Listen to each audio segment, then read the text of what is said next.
So a story that went under the radar this week was the Gus Edwards contract extension. Dayo, I know that you care about contracts because you believe that a contract is how a team tells a player his value and what he means to that team.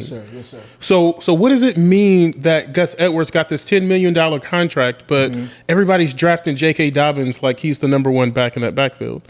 I mean, I still do feel like Dobbins is the number one running back for sure, But I basically feel as if people are undervaluing Gus Edwards, and I get it. Gus Edwards he's a grinder. He's not very fast. He doesn't catch the ball much. He's not flashy. He's not just gonna juke or burn away from anything like that. But this is the thing I always like to tell people. It doesn't matter how we evaluate players or what we think about their talent. In reality, all that matters is what the team feels about these players. And we can say Gus Edwards is not that great or not that talented, or we should be giving Dobbins all the work. But if the team feels like Gus Edwards is a valuable part of their team, then they're going to do what they want to do with that player, and they're the decision makers. Now, look at the contract they just gave this man. A 2-year, $10 million extension. First of all, with an extension, that basically means they didn't even need to give him the contract. He was already under contract with the team. He was going to be there regardless. They felt like, hey, we want to give you this money now to make you happy on the front end.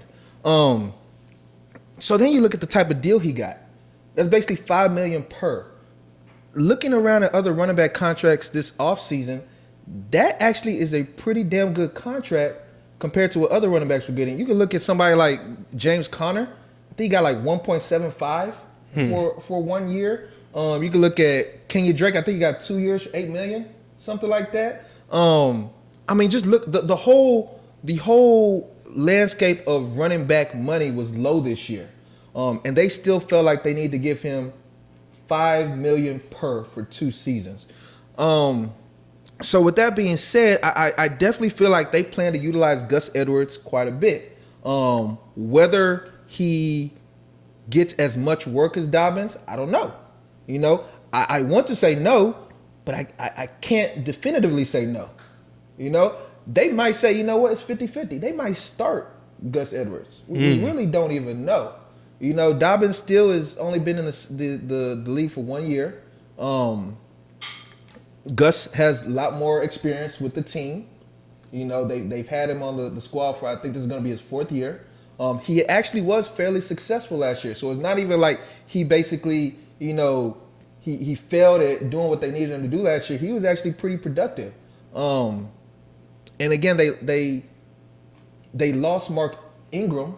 So now there's more work to go around. So I'm not going to sit here and say maybe don't value J.K. Dobbins the way you were valuing him before. What I am going to say is y'all might want to look at Gus Edwards and say, you know what, maybe I should consider drafting him a lot higher than where I originally had him.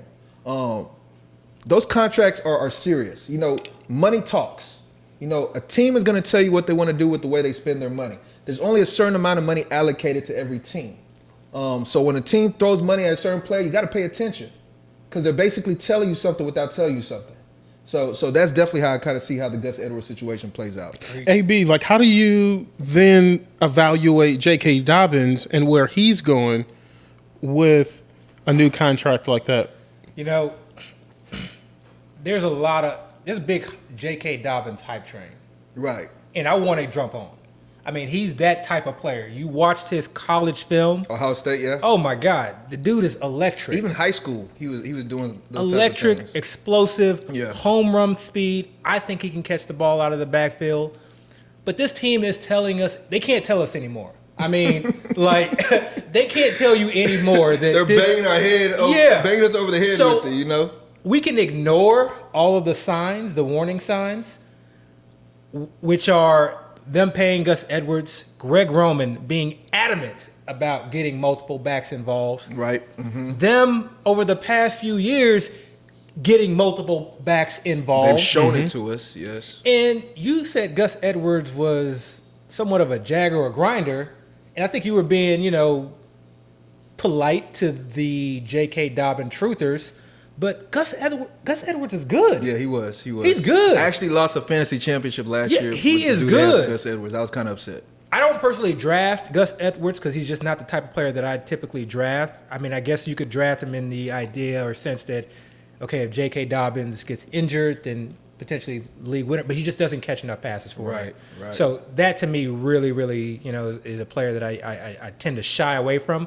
But I mean, if you're going 0 running back, or you go, you draft 1 running back and then wide receivers, quarterback, tight ends, etc. And I mean, Gus Edwards is that guy that can get you by until you find, someone who's a waiver wire find or someone who's able to take advantage of an early season injury, etc. Agree. So for me, as much as I want to be on the J.K. Dobbins bandwagon, and right now in FFPC formats and best balls, I believe he's going in the 3rd round.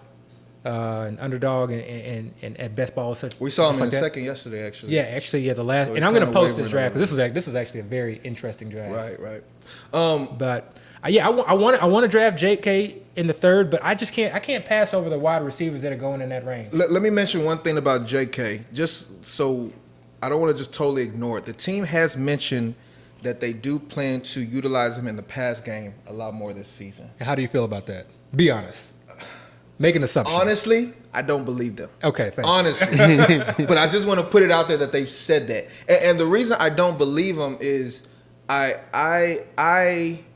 feel like in most cases where you have a running quarterback, they don't utilize the running back in the passing game as much as more of a statue or a pocket quarterback.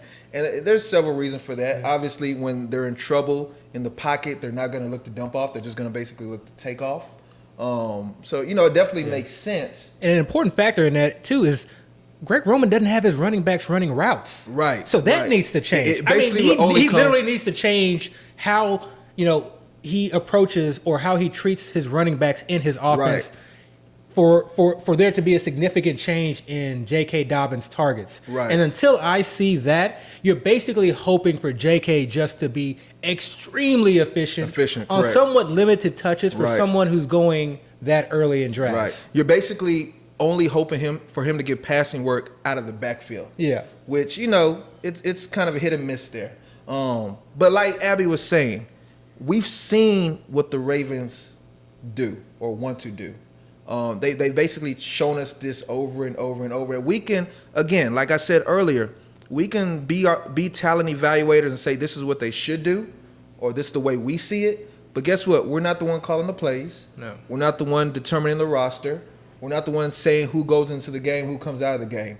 It's the coaches in the front office that do that.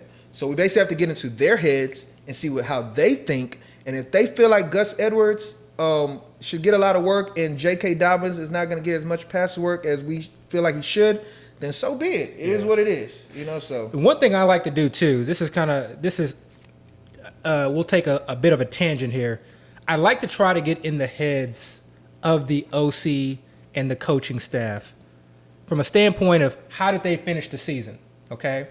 Because if you finish the season in a certain way where you were knocked out of the playoffs because of X reason, you are going to go into the offseason wanting to address that reason. Right. So this is one reason why we are so high on Lamar and why Marquise Brown is one of my highest owned players. Did we tell people we're high on Lamar yet?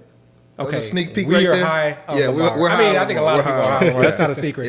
Okay. But they didn't have an off season last year.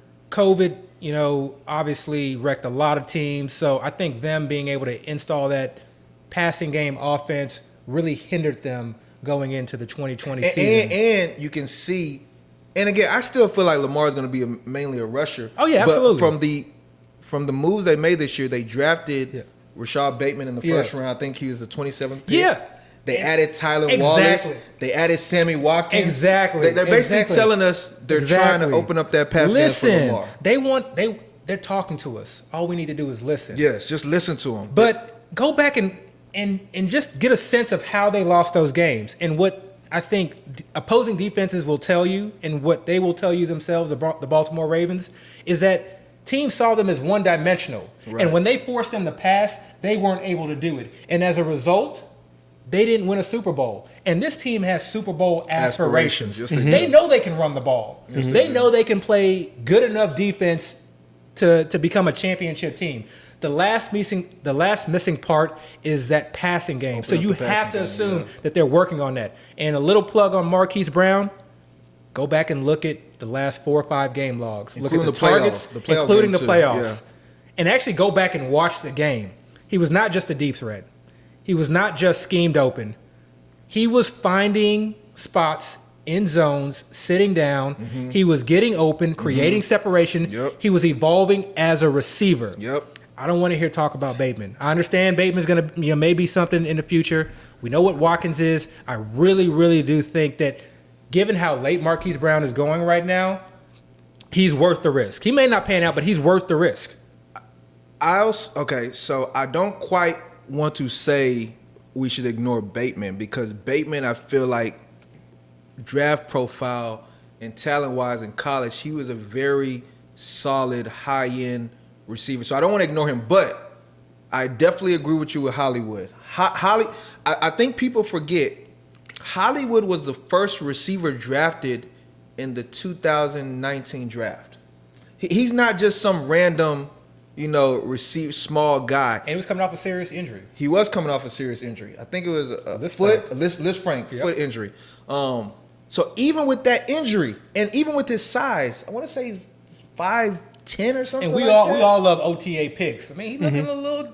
The dude is talented. The dude is good, and we just kind of just disregarded him. Yeah. Don't sleep on Hollywood. We need to have a segment on just players. Yeah, we need a disrespectful segment. Disrespected.